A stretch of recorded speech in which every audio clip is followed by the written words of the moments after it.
just what I'm scared of the most. Can you scare me up a little bit of love? I'm the only one that sees you, and I can't do much to please you, and it's knocking down to meet the Lord above. The first moment that I met her, I did not expect her. When I shook her hand, I really shook a glove. She looked into me so sweetly, and we left the room discreetly. No one else could know the secret of our love.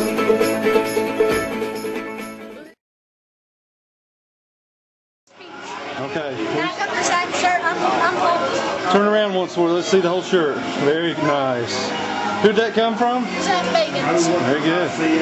All right, we'll check in with you in a little bit. Thank you, Ghost Adventures. All right. See ya. Here's Matt and Jack doing diagnostics. Get ready to start the show with a cool. I love that picture. I really do.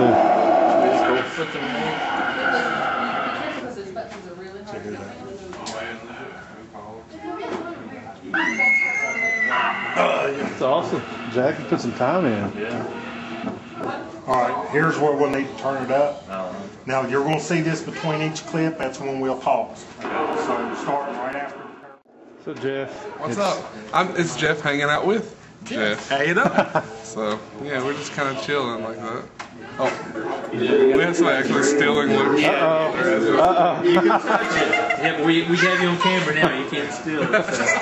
Yeah, Luke will know who had it last night. What are your thoughts on the night? I'm just surprised that the red carpet's not rolled out and we don't have television crews and everything here. But this is pretty exciting. I'm pretty excited to see what's going to happen. We're glad to have you. We're pumped. We've got some evidence that we're going to show to everybody once they get here that we've never really shared with anybody before. Stuff that we as a team know about. Excited about that. Excited to finally get everybody to see our episode that we had so much fun filming. And it's going to be a big deal, man. I'm just very excited. So. All right. And we'd like to thank everyone who's going to bring food tonight, especially we'd like to thank Jimmy with Subway. Thank you for donating the subs. We'd like to thank everybody for bringing wonderful food tonight, and all of our friends and family that'll be here to see the show. Hey Paris, what are you making? Oh, awesome. I'm sure. Prepping for the viewing party, which is only a mere few minutes away. Since we're starting with this one, I'll just leave it at that. Because what I'm going to do is here's how I'm going to leave it off.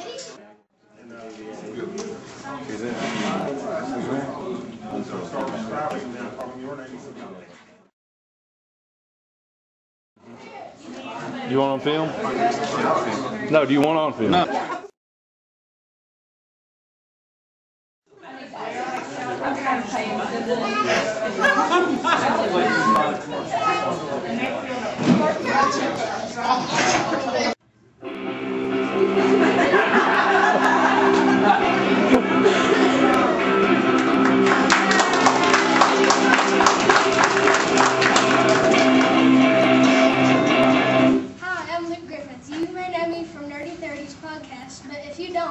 I'm the creator of Business Pig. We want to welcome you all. I hope you have a great time. We would like to thank Jimmy and Subway for the subs, all the wonderful people who pitched in and brought things to make this possible. Thank you. Yeah.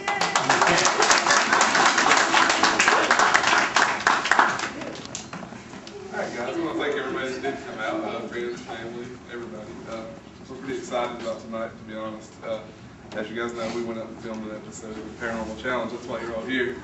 But before that, we actually wanted to kind of to show you guys some of the evidence of other investigations that we've been on, just to kind of get you guys primed up for the entree. And we'll bring Jack up, who is, as we call him, the Godfather. He's the start of he's the reason we're all here. Jack Wade, and he's going to kind of show you guys, talk you guys through it. So without further ado, Jack Wade.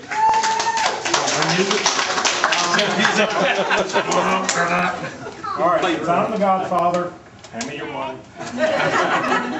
Alright, what we're going to do, I just put together like 8 EVPs that I found that we haven't really released to the public before, so this should be the first time that you hear these. The first one we're going to start off with, I'm going to go ahead and set that up, and then we're going to go ahead and start the video and let the intro run and everything we want to talk about. This is Appalachee Paranormal.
It's not in.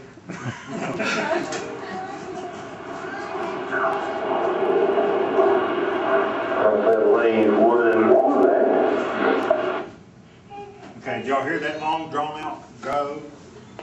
And it was just freaky that as you saw the words pop up there where it was talking about wood and everything, the weird part about it is when we got the actual words, nothing had happened yet, so it was almost like it was giving us a warning and like it was telling us to leave so nothing happened. We just didn't put that together at the time, so what happened was Tony got knocked in the noggin real good.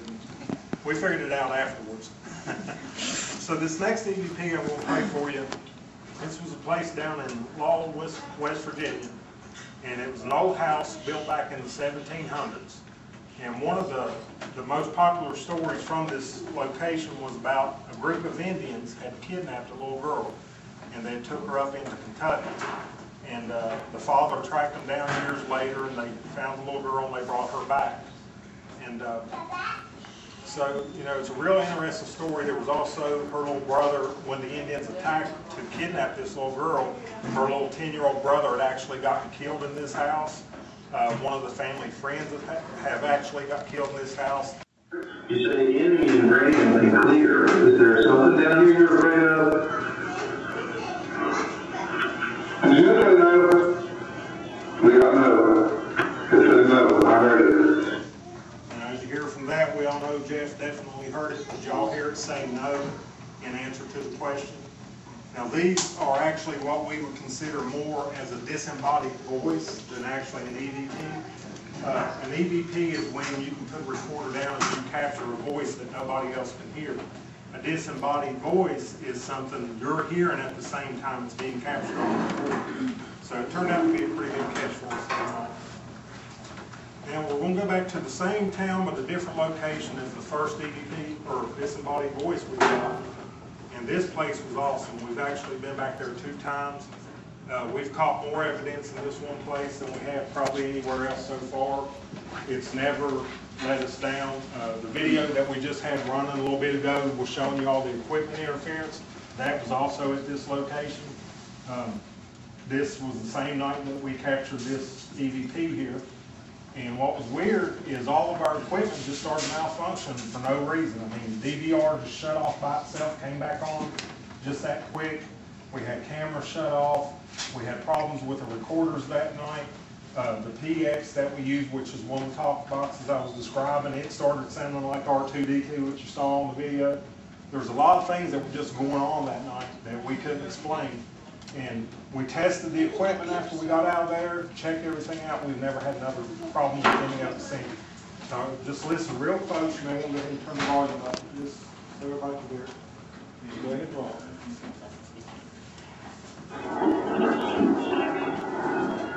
What was that?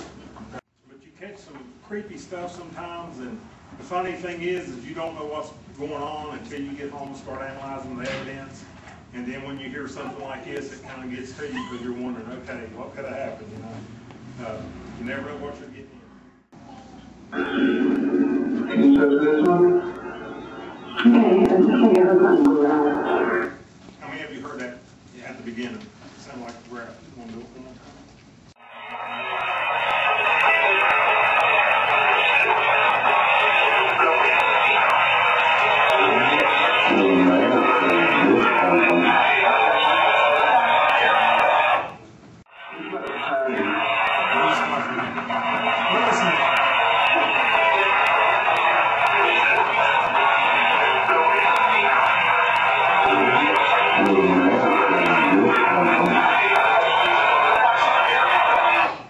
Or the team in general. Yeah, do you have any questions about any investigations we've been on? Anything at all? Or hauntings, ghosts, whatever you think of. We just want to talk to y'all. Who's going to be the first taker? Ghost hunting ever be dangerous? Can ghost hunting be dangerous? Well, as you heard Jack saying, yes. I mean, Tony left that place with a cut on his noggin that night. I was pushed down some steps that actually, you know, we'll give you guys a little bit more on that story actually, because it's probably one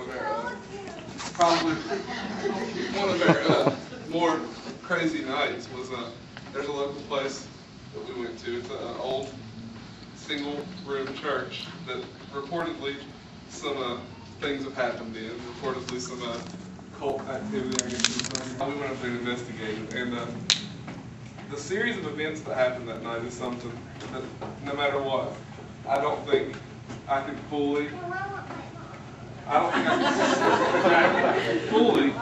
let you guys know. What I can tell you is this: we were there, and things just kept getting more and more bizarre. There were some people that showed up that we still couldn't really put our finger on what was going on with that, but that's neither here nor there. But the main thing is we were doing a ghost radio session. Tony actually had on some noise-canceling headphones with his back turned to us, and we were asking questions, and he was just calling out whatever he heard on the ghost radio, and he couldn't see what we were saying. Well, Matt and myself were toward the back of the church, and we heard at the exact same moment a little girl's voice outside the church. We both heard it and said, "Did you hear that?" We had a little girl. We went to open the door. The minute we opened the door, Tony hears on the ghost radio, he calls out and says, "Are you welcoming me?" And Tony wasn't watching us. His back was to us, and that's what he says. So we kind of looked. Well, we have some night vision goggles, and what I saw at that moment is something. There's no way for me to completely convey this to you guys. I mean, it was the most real thing. I look over in the little wood line there, and floating there, about what looked like the size of a basketball, and like gelatinous, like you could like put your hand down, it's just like formed to it, floating there. I say, look, Matt doesn't see it. I'm freaking out at this point. I take off the night vision goggles, throw them to his face. I said, look, he sees it. He says, oh gosh. At that moment, we hear it just shoot through the woods, and Tony hears on the ghost radio, and he calls out, he said, I've made my escape. So at that point, we just kind of look at each other like, we probably need to get out of here. It's like, it just felt like that was the moment where we probably needed to get out. So we started grabbing our stuff. Well, Tony, meanwhile, had no idea what was going on because he had the headphones on. We come up with some Tony, let's get our stuff and going. We start getting our stuff, we gather our things. We're leaving. Tony and Matt are in front of me. I'm behind them on the steps going down. As I'm stepping down, I feel on my back, a hand just pushed me. I go straight down on the steps. I don't fall out, I fall straight down. I can't explain it because there was nobody else there. And at that moment, Tony and Matt turned around and tried to get me up. They said this was holding me down. They couldn't lift me up. So that was, I mean, yeah, so if what you're asking is this, my ribs are still sore to this day. But I think I could have possibly cracked them. Yeah, plus Matt actually was slapped in the face that night too. I wish we had that video to play you guys. It was pretty entertaining. He's sitting there, so he jumps up and running out the room. It was pretty entertaining. But so yeah, that was some definite malevolent spirits we were dealing with that night, and yeah, it did feel a little dangerous.